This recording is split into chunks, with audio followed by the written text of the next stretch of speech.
O texto diz: e sabemos que todas as coisas, disse o apóstolo, contribuem juntamente para o bem daquele que ama a Deus, daqueles que são chamados segundo o seu propósito. Vamos ler de novo. Sabemos que todas as coisas contribuem juntamente para o bem daquele ou daqueles que amam a Deus, daqueles que são chamados segundo o seu propósito.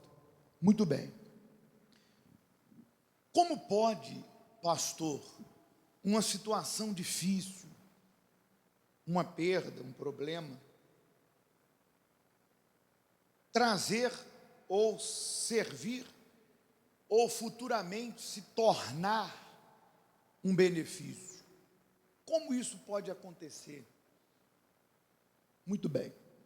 Hoje nós temos muitas pessoas aqui que a melhor coisa que aconteceu para ela foi ter saído daquele trabalho. Na ocasião ela achava que não. Mas depois que ela saiu, ela entendeu que aquele trabalho estava lhe distanciando de Deus e lhe causando muitos problemas. Mas na ocasião ela não entendia isso. Existem pessoas aqui que a melhor coisa que teve na vida dela foi ter tido um determinado problema em sua família ou, de repente, até mesmo na saúde. Porque naquele problema foi revelado quem eram as pessoas que estavam ao redor dela, ou quem eram as pessoas que lhe cercavam. E se aquele problema não viesse, ela não veria, ela não teria esse entendimento e futuramente guardaria a sua vida. Na ocasião ela não entendeu, mas logo depois, no no desfecho da situação, ela entendeu. Existem pessoas que a melhor coisa que teve foi terminar aquele relacionamento com aquela pessoa, que de uma certa forma, ela tinha um sentimento, mas que lhe causava problema. Na hora ela não entendeu, mas à frente, mais lá adiante, ela pôde entender. Existem pessoas que dão graças a Deus por determinadas lutas, porque elas se aproximaram de Deus, amadureceram, elas adquiriram experiências com Deus. Muitas, seu orgulho foi quebrado por causa daquele problema. Se aquela situação não surgisse, aquele coração duro, orgulhoso, não seria quebrado. E ela sabe disso, porque ela era uma pessoa irredutível, e foi necessário ela descer a uma situação para ela entender que ela estava tomando um rumo errado, que ela estava indo para um lugar errado, mas ela queria sempre que a sua vontade fosse feita. E quando ela perdeu aquilo, quando aquele problema veio, ali ela entendeu: olha, hoje eu estou entendendo por que aquilo saiu da minha vida, para que Deus quebrasse meu orgulho. Então existem situações que surgem, que cooperam para o bem daqueles que amam a quem? A Deus. Agora, a questão é, você que está aqui diz assim: tá bom, pastor, mas como que eu vou saber que uma situação vai cooperar para o meu bem, quando aos meus olhos eu não vejo nada de bom nisso? Muito bem, é aí que entra o que está nesse versículo: aqueles que amam a Deus. O conceito de amor para muitas pessoas aqui é ter vontade, ter desejo, ter vontade. Nada tem a ver com amor. Existem pessoas que só faz algo para Deus quando ela tem vontade. Então você não ama Deus. Eu não tenho que ter vontade de orar, eu tenho que orar porque eu preciso da oração. Eu não preciso ter vontade de vir à igreja, eu tenho que ir à igreja porque é lá que eu vou ouvir a voz de Deus. Eu não tenho que ter vontade de jejuar, eu preciso jejuar para vencer a minha carne, superar situações que somente por meio dele eu consigo vencer.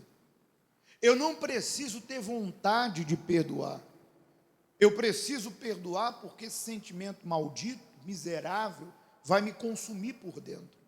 Eu não tenho que ter vontade de largar o pecado, como tabaco, droga, prostituição, pornografia, mentira. Eu tenho que decidir largar, porque eu sei que isso me separa de quem? De Deus. Amar a Deus não é ter vontade de servir Deus. Amar a Deus é você saber o que é certo e fazer com vontade ou sem vontade. Existem pessoas que elas pensam que amam a Deus porque vêm à igreja, porque elas conversam com o pastor, ou de repente, esporadicamente oram, leem a Bíblia. Mas eu vou ler para você, um outro livro, o conceito que Jesus deu de uma pessoa que realmente o ama. Ele disse: nem todos que diz Senhor, Senhor, entrará no reino dos céus, mas aquele que faz a vontade do meu Pai que está no céu. Muitos dirão naquele dia: Senhor, Senhor, profetizamos em teu nome, expulsamos demônios em teu nome e fizemos milagre em teu nome. E ele dirá: apartai-vos de mim, pois não vos conheço, vós que praticais a iniquidade. Veja que essas pessoas, que eram pessoas que ajudavam na igreja, não amavam Deus. Elas não amavam e não puderam se beneficiar da salvação. Mas por que elas não amavam? Porque aqui diz: nem todo que diz Senhor entrará, mas aquele que faz a vontade do Pai. Lá em outro livro de 1 João 2,15 diz assim: não ameis o mundo, nem o que o mundo há, nem no que o mundo há. Se alguém ama o mundo, o amor do Pai não está nele. O que é amar a Deus? Eu abri mão de coisas desse mundo que eu sei que desagradam a Deus, provando a Ele que realmente eu o amo acima de tudo. Eu lembro quando eu comecei na igreja, eu vivia dividido, como crente Raimundo, pé na igreja e pé no mundo. Eu me preocupava com o que as pessoas pensavam, eu queria de uma certa forma ser aceito por elas, então eu tinha que fazer algumas coisas que elas me pediam ou faziam, então eu estava dividido. E ali diz que aquele que ama o mundo não pode amar quem? Amar a Deus é Deus estar acima de tudo na nossa vida. Amar a Deus não é ter vontade de servi-lo, é decidir servi-lo com ou sem vontade. No outro versículo, o texto sagrado fala o que é amar a Deus. Aquele que tem os meus mandamentos e o guarda, esse é o que me ama, disse Jesus. E aquele que me ama será amado de meu Pai, e eu o amarei e se manifestarei nele. Então, quando eu guardo a palavra de Jesus, mesmo contra a minha vontade, mesmo que aquilo me desagrade, mas eu digo: ó Senhor, eu estou fazendo isso porque eu quero a minha salvação, eu quero te servir, Jesus. Eu amo Deus. É na vida dessa pessoa que pode vir o que vier, ela sabe que o Deus que ela serve é provedor. Você que não consegue entender, e nem consegue aceitar, e nem consegue enxergar como que um problema, nós lemos o quê? Tudo coopera para o bem dos que amam a Deus. Você não consegue entender como que uma situação difícil, aos olhos humanos ruim, triste, negativa, vai cooperar na sua vida. Eu lhe pergunto: você ama a Deus? Então nem precisa eu te responder, porque se você ama a Deus, se você obedece, o próprio Deus dentro de você, Ele diz: confie em mim, porque da mesma maneira que você se esforçou para me atender, para me servir, para me obedecer, eu vou resolver o teu problema. Fé é certeza do que vai acontecer. Deus é Deus provedor. O que você mais acompanha no texto sagrado de hoje, principalmente pessoas que tiveram experiência, são pessoas que elas obedeceram Deus e elas foram livres nas últimas horas. Deus deu as caras por ela. Problema vem para todo mundo, situação difícil também, Mas quando você é de Deus e Deus é teu, quando tu ama Ele de fato e de verdade, e tu serve Ele com vontade ou sem vontade, tu obedece a palavra, tu guarda, pode vir um leão, ele vai te livrar da boca do leão. Pode vir o fogo, ele vai te livrar da fornalha.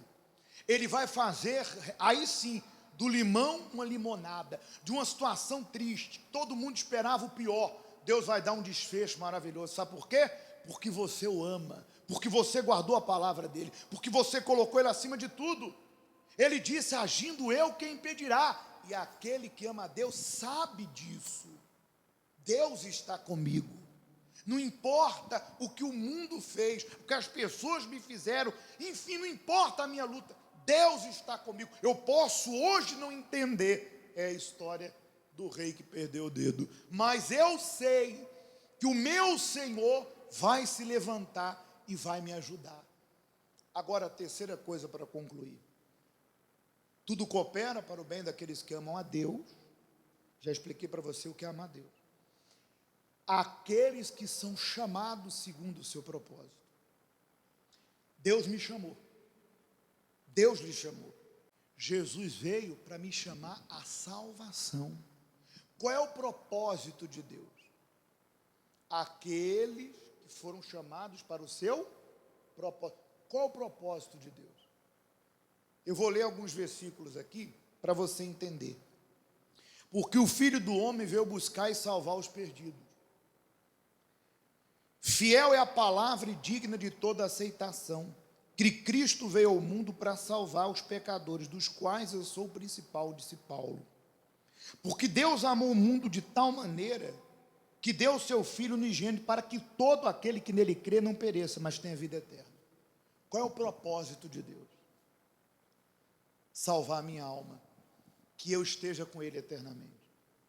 O propósito de Deus, o propósito pelo qual Deus veio, não foi para salvar minha família. Isso é um brinde, porque não adianta salvar todos e perder a própria alma. Não foi isso que o Senhor falou? Eu salvei todo mundo da minha família, fui para o inferno. Resolveu?